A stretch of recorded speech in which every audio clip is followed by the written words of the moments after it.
Be'ezrat Hashem, we're back at the limud of Parashat Shavua.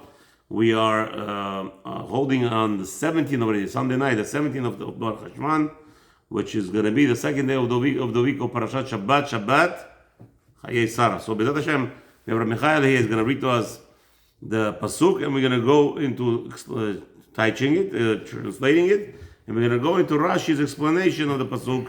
And if we have any difficulty understanding the pasuk and Rashi, we'll go into other Mefarshim I have in front of me, Mikrot Gdolot. B'chod Rabbi Michael, Chav Gimel, Pasuk Aleph, 23rd chapter in Bereshit, first pasuk. ויהיו חיי שרה 100 שנה ו20 שנה ו7 שנים, שני חיי שרה. So we see right away in the translation we're going to have a little problem here. It says, and this is the life of Sarah, right? So we're going to have a few problems here. Rashi is going to point out. First it says 100 shana, right? And then it says 20 shana, and then it says Sheva shanim, and then it says again Chaye Sarah. I don't understand you. Why in the world do you have to repeat all this? If you want to tell me she's 127, just tell me 127. 100, 127 shanim. Finish. Like we have the whole Sefer Bereshit. The whole Parashat Bereshit is like that. Why you dividing? And then the Rashi is going to try to figure out, why do you have to repeat, this is the life of Sarah? You already told me in the beginning, this is the life of Sarah. So why you need to know that? Something out of this world. Look at Rashi. So Rashi says like this, ויהיו חיי שרה 100 שנה ו20 שנה ו7 שנים, לכך נכתב שנה בכל כלל.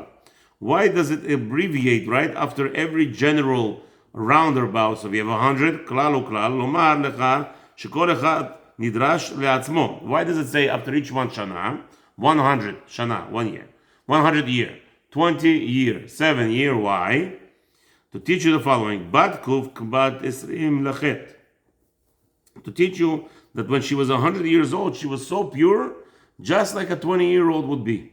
What does that mean? We know that in order to have a death penalty, you see sometimes a boy 20 years old die.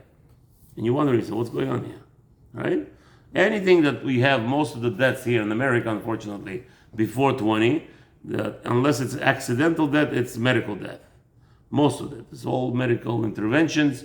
We are experiencing, I already explained that many times, that these parents and the people who are in charge of communities will pay for it. In Shamayim, there will be nobody gets a freebie.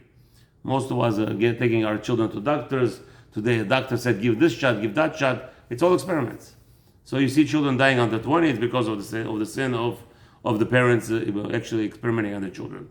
Rahman al-Islam, they will pay for it. Nobody's going to get away from it with murder in Hashem's eyes. Now, however, there's a boy who's drowning at 20 years old. What's going on here? What's happening? We say that especially Hashem does it to holy children. Like we had a boy recently, 3 years ago or 4 years ago, a holy Bukharian boy. He died at 20 years old. He was a tzaddik. He was learning. He had the shiurim he gave. He had speeches. Arizona, yeah, in a lake, whatever it was. He drowned. So what's happening? That it's a chaval that I remember. There was many, in that same time, maybe a year before that, there was craziness. A lady said sandak, a Bukharian lady, if you remember, in Vienna, Austria. Mm-hmm. And they made a big noise about it. And all the Rabbonim were talking against this lady and against this kehila. And I went on the opposite. I went fighting all the Rabbonim. Everybody had phone calls. Rabbi Sofer, are you crazy? Why are you defending her? Don't you understand that it's going to start a trend, Bukharian woman is going to become sitting sandak? I said, you're all crazy. First of all, you forgot Lashon Hara. This is Lashon Hara. Why you have to talk about it? Second of all, over there, I could justify it in a second. My justification was the truth. Everybody asked me, Rabbi Sofer, what do you think? I said, Spakolna. I said, very easy. She was given a neder. They probably made a swear to her that she will be the sandak. So in that case, you cannot take it away, because who wants to be responsible for baby's death? Mm-hmm. Finished. It's not appropriate. Yeah, but Rabbi, what about all the Bukharians going to start doing the Avirah and they're going to think it's okay to be sandak woman, right? So I said, no. Over here, everybody is screaming. It's where you see it's Rara. By this boy, when he died, nobody said a word. Say the truth. What's the truth? He was a holy boy. That's why we're allowed to say the truth. Because the Torah tells us, B'krovaya Kadesh. Hashem will kill only somebody who is in a level to be killed, and through him, the name of Hashem will be great. You're not allowed to wait till 20 to get married. You're not allowed to. Here you have the opportunity. Rabbis, wake up, start screaming. Start screaming, go get married before 20. What are you playing games? No, I'm not ready. Adim Yagorid, one guy tells me, the boys are not ready. Who's ready? I know 40-year-olds are not ready. Come on. What kind of nonsense is this? When you go, you could do there. Would you give your daughter right now to somebody who's 20 years old, has no job, and maybe he's learning, but it doesn't matter. If it's a good human being, yeah. What's a shayla? What is the question, Bichlal? Would you give? What are you gonna do? What's the other option?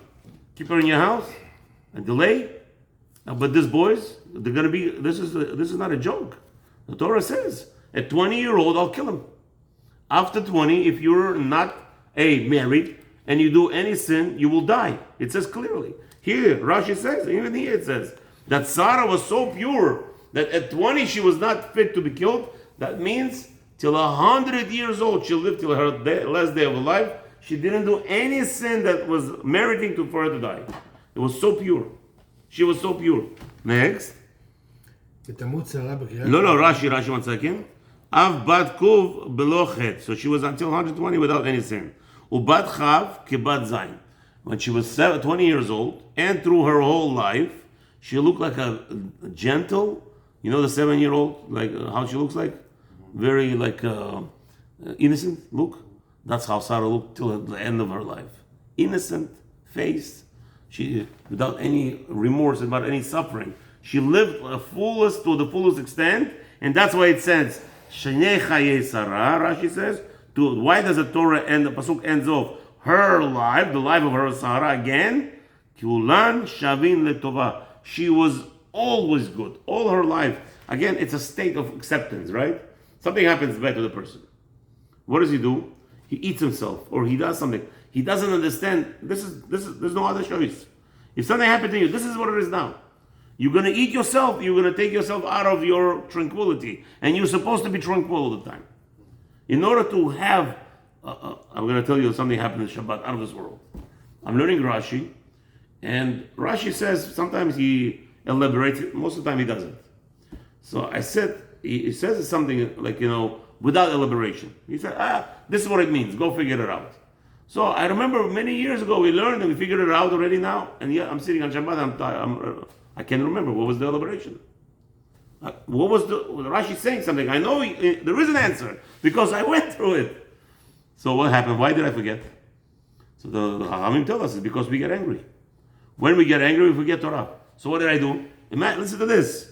I said on Shabbat, I'm learning this Rashi, I can't understand it, and I don't want to start going through the whole Mishkubabul again. Maybe it's even easy, but still, I said to Hashem, do me a favor, Hashem. Forgive me my sin of angry. Forgive me for getting angry, and in a second I remember the whole Pirush, the whole explanation of Rashi. Instantly. Why? Because Hashem wants us to be tranquil.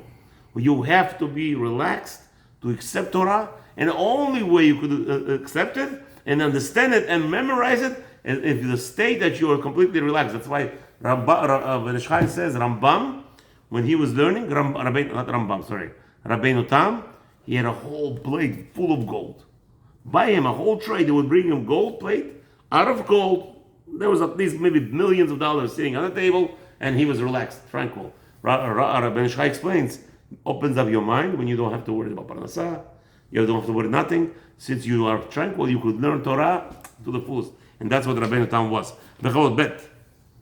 And that's what Sarah was, by the way. That's what the Parshah says, Chaye Sarah. She really lived 127 years in tranquility without any despair in Hashem.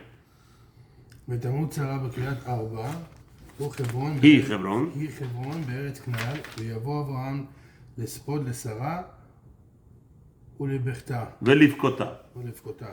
So, Batamot Sarah, and Sarah died, B'Kiryat Arba. So we're going to try and say, what's I have to do with anything? Kiryat Arba, He Hebron, this is in Hebron, Be'eretz Kenaan, in the land of Canaanites. Vayavo Abraham Lispodai, and Abraham Aminu came to eulogize his wife Sarah, V'Livkota. And he came to cry over her. But you'll see where the kaf is really small. We'll go into this in a second. So look back at the Rashi. What's B'Kiryat Arba? Why is it called Kiryat Arba? So he says, there's two Pirushim. Al Shem Arba Anakim Shayu Sham. So there were 3 or 4 giants lived in that neighborhood. Their names were Achiman, Shishai, Talmai, and their father, says Rashi. Davar Acher, another explanation. Why Kiryat Arba? Why is the Shchuna, the like the neighborhood of four? What's neighborhood of four? So one explanation because of this four giant, humongous. And then there's another explanation. What? That are four zugot. There are four pairs that live there. Why did Abraham Avinu buy this land? Because like this. Kadosh Baruch Hu foresaw at 900 years already. He foresaw it's not going the right place, right? Adam Arishon died in 930. So who was the first pair there? Adam and Chava. That's why Abraham Avinu Davka bought this Marat HaMachpelah. Davka in Hebron, that specific area. Why? Why was Adam Arishon there? Look, you have the whole world. Why you have to be buried there? So the Chazal explained to us that we know that Eretz Israel there was no Mabul. And Hashem didn't want the bones of Adam Arishon to disintegrate. Remember, Mabul was not just, tsunami you have sometimes in this, the Chinese videos you have from Japan. Tsunami comes and washes away the shore and washes away the whole city. No. And then what? But most probably the graves are not touched.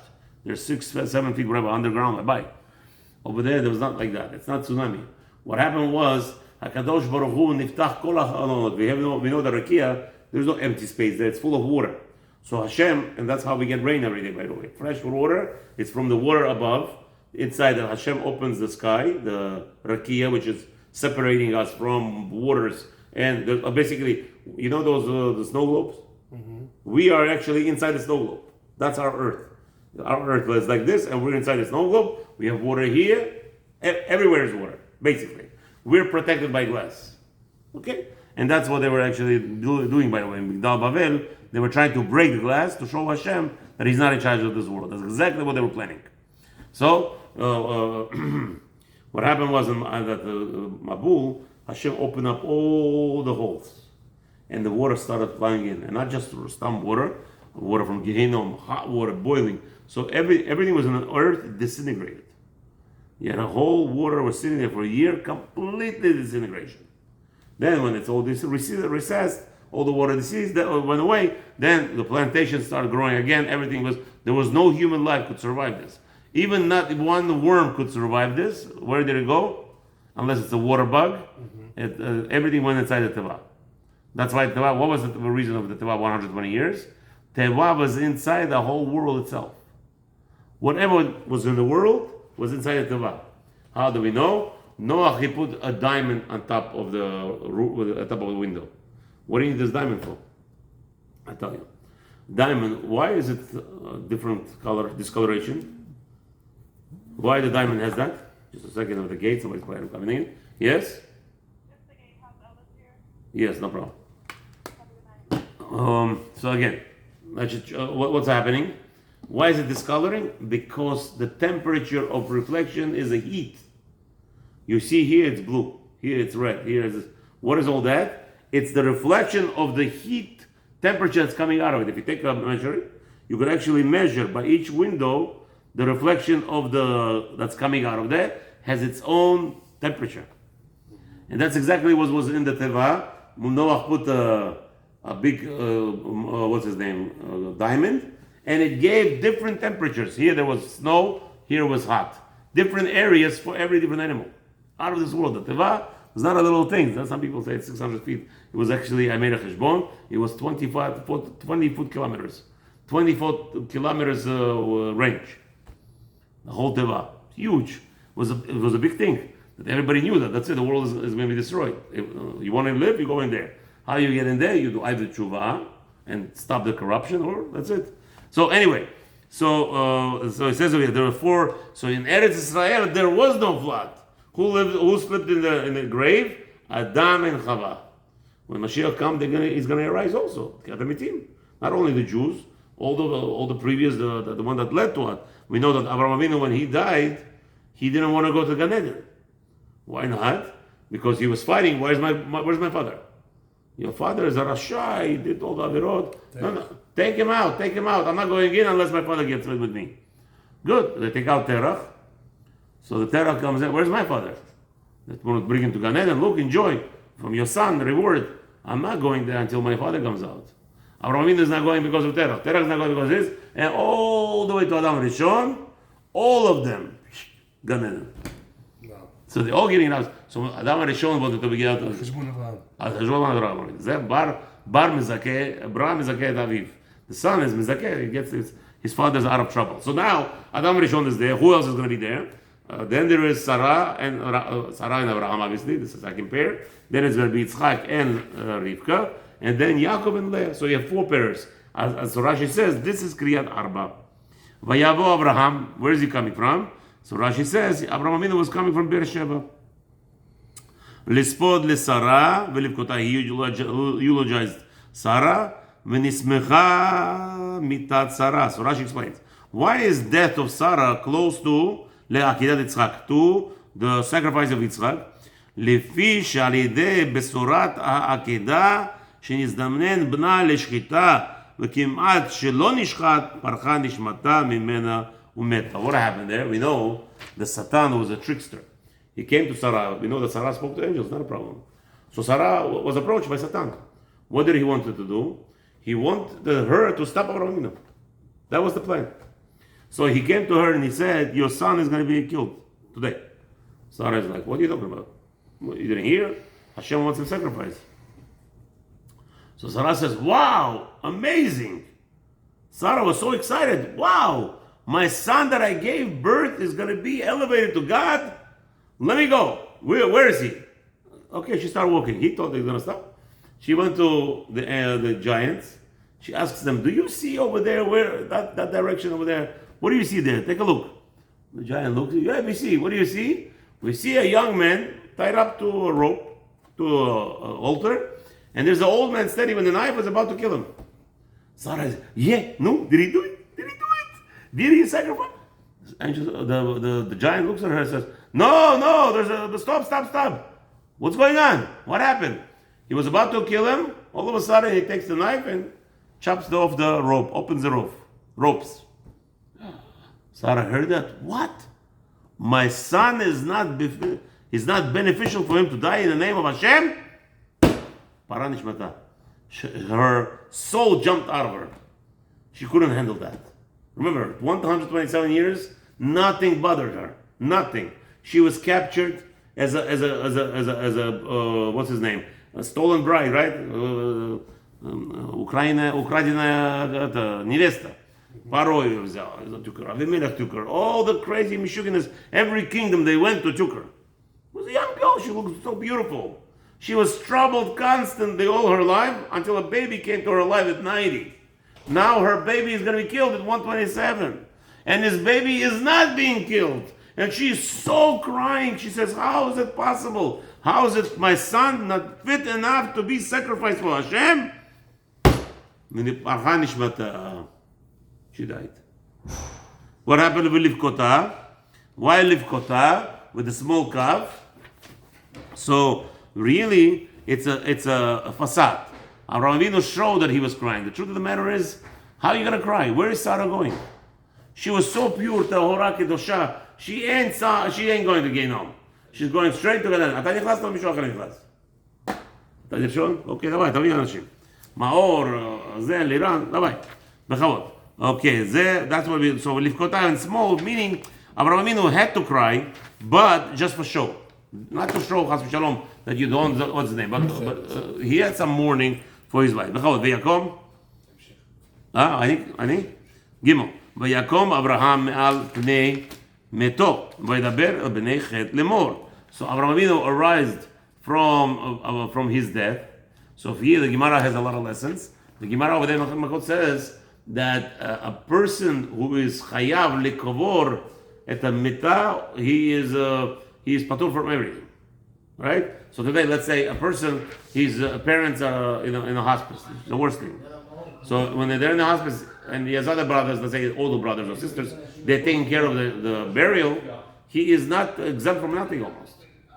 There's almost little things that he's exempt from because it's not sitting on him to bury his parents.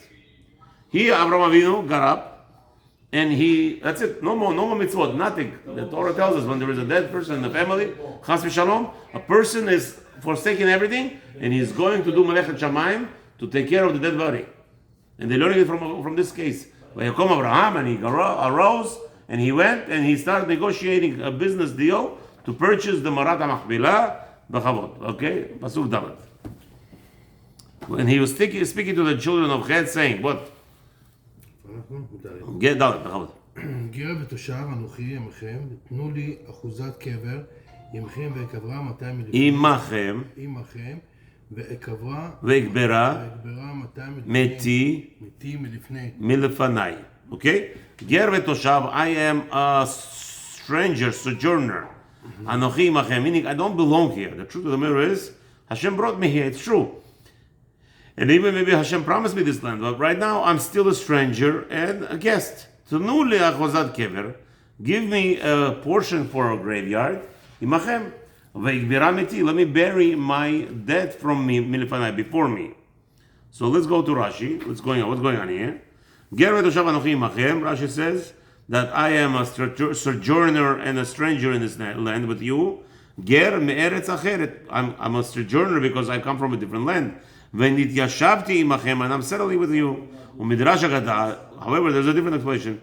Im tirtzu hareni ger ve'im elav ehyeh toshav ve'itlena min adin. He says, listen, if you want, let's do business. Let's do business. I'm going to be a sojourner, stranger, and that's going to entitle you to money. Obviously, if I want to buy something from you, if I'm a sojourner, no problem. And where's the toshav? Why are you saying the word toshav? Toshav means I'm a settler here. So if I'm a settler here, and I have a dead body, I'm doing a business already for many years. How many years? I'm here 50 years. I'm here 60 years already. 62 years. She came 65, she died 127. 62 years, I'm a businessman here. What do you mean? I don't deserve a piece of land for my wife? So if you want, we could do that, we could fight. Or sell it to me. Shamar li HaKadosh Baruch Hu, Lezarach ha'iten et ha'aretz hazot. Hashem told him, he promised him the land. Achozat kever, so give me a portion for a graveyard. Achozat karchna lebeit hakavurot. Meaning, Avraham Avinu is saying that it's going to be either, it's going to work two ways. Either you sell me, as I am a sojourner, or I'm going to claim that I'm a businessman, I live here already, I have lands and everything, but I want a special land for, obviously, in front of the graveyard, not to destroy the nature, like, people being crazy in the HOA, you can't do this to your house, that house. So I don't want to avoid all that, get it all done properly. Baruch Adonai Olam Amen. Amen. We're going to do Arvit now, hopefully, and tomorrow we'll continue.